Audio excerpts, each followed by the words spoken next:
আবারও আলোচনায় জনতার মেয়র খ্যাত ইশরাক হোসেনের ফোন কলের নির্দেশনা। নগরবাসী যাতে কোনো কষ্ট না পায়। ঢাকাবাসীর ভোগান্তি বিবেচনায় কাকরাইলে অবস্থান কর্মসূচি স্থগিত করার ঘোষণার পর সামাজিক যোগাযোগ মাধ্যমে প্রশংসা করেছেন নেটিজেনদের অনেকে। যদি সরকার ঠিক মতো বাস্তবায়ন করে, আমি কিচ্ছু হই নাই, মেয়র হয়েছেন আপনারা, ঢাকার জনগণ।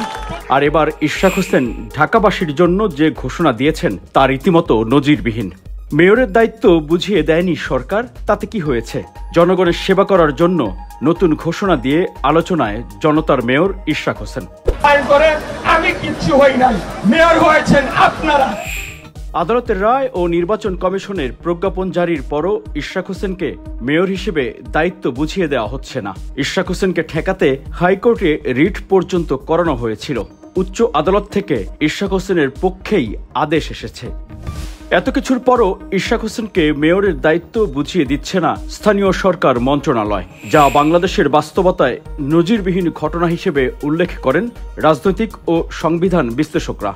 তবে জনতার মেয়র খ্যাত ইশরাক হোসেন নগরবাসীর নাগরিক অধিকার নিশ্চিত করতে চান। এজন্য নগর ভবনে কর্মবিরতি পালন করা কর্মকর্তা কর্মচারীদের প্রতি ইশরাক হোসেন আহ্বান জানিয়েছেন, যাতে করে তাদের এই কর্মবিরতির কারণে নগরবাসীর সেবা বিঘ্নিত না হয়। আমি সবাইকে অনুরোধ জানাবো, সবাই যাতে যার যার কাজ যেটা রয়েছে সেটা সঠিকভাবে সম্পন্ন করেন, যাতে কোনোভাবেই এই সরকারের গাফিলতির কারণে যাতে নগরবাসী যাতে কোনো কষ্ট না পায়। ইশরাক হোসেন বলেছেন, কুরবানির ঈদের সময় কুরবানির পশুর বর্জ্য ব্যবস্থাপনা যাতে কোনো অসুবিধা না হয়, এজন্য নিজে সিটি কর্পোরেশন কর্মীদের সঙ্গে মাঠে থাকবেন ইশরাক হোসেন। আপনাদেরকে অনুরোধ জানাচ্ছি যে শহরটাকে ঠিক রাখা, পরিষ্কার পরিচ্ছন্ন রাখা এবং সকল দায়িত্ব পালন করা, এটা আমাদের জন্য জরুরি।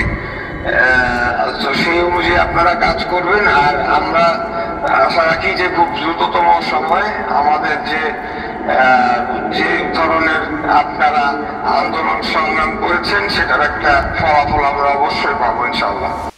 উল্লেখ্য, রাজনৈতিক প্রতিপক্ষ নানা অপপ্রচার ও সমালোচনা করলেও সাধারণ মানুষের মধ্যে এবং আইন বিশেষজ্ঞ বা সমাজের বিবেকবান মানুষের কাছে ইশরাক হোসেনের এই মানবিকতা বেশ প্রশংসিত হয়েছে। এরই মধ্যে আইনগতভাবে ইশরাক হোসেনকে মেয়র হিসেবে দায়িত্ব বুঝিয়ে দেওয়া সরকারের উচিত ছিল আরও আগেই, কিন্তু সংশ্লিষ্ট মন্ত্রণালয়ের টালবাহানার কারণে জনগণের ভোটে নির্বাচিত মেয়রকে জনগণের সেবা করার সুযোগ দেওয়া হচ্ছে না।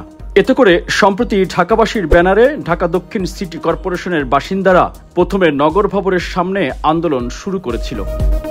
এক পর্যায়ে মৎস্য ভবন থেকে শুরু করে কাকরাইল মোড় এবং যমুনার প্রবেশপথ পর্যন্ত লোকে লোকারণ্য হয়ে যায়। যদিও জনতার মেয়র খ্যাত ইশরাক হোসেন জনভোগান্তির কথা চিন্তা করে সরকারকে 48 ঘন্টার আলটিমেটাম দিয়ে কর্মসূচি স্থগিত করেছিলেন। Desk report, Dhaka.